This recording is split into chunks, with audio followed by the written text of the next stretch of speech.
Tezkor xabar: AQSh va Isroil tomoni Eronning gaz va neft infrastrukturasiga hujumlar uyushtirgan.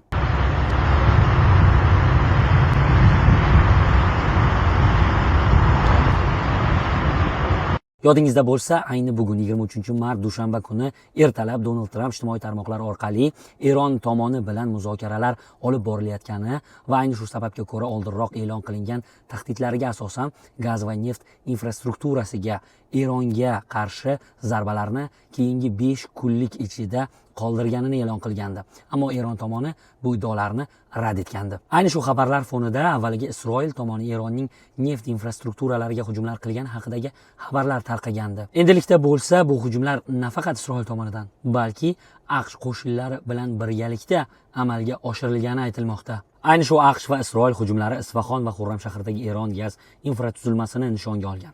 Gazni boshqarish inshootiga, bosimni pasaytirish va o'lchash stansiyasiga va Eron janubidagi elektr stansiyasini oziqlantiruvchi quvur tarmoqlariga zarba berilgan.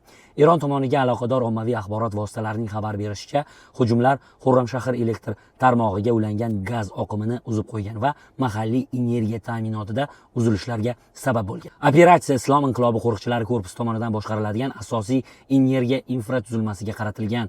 Eronning elektr tarmog'ini tartibga soluvchi va unga gaz yetkazib beruvchi tizimlarni nishonga olgani aytilgan. Bugun ertalab muzokaralar, o'q ochishni to'xtatish va tinchlik haqidagi so'zlar endilikda keyingi darajadagi keskinlashuv jarayoniga ulandi.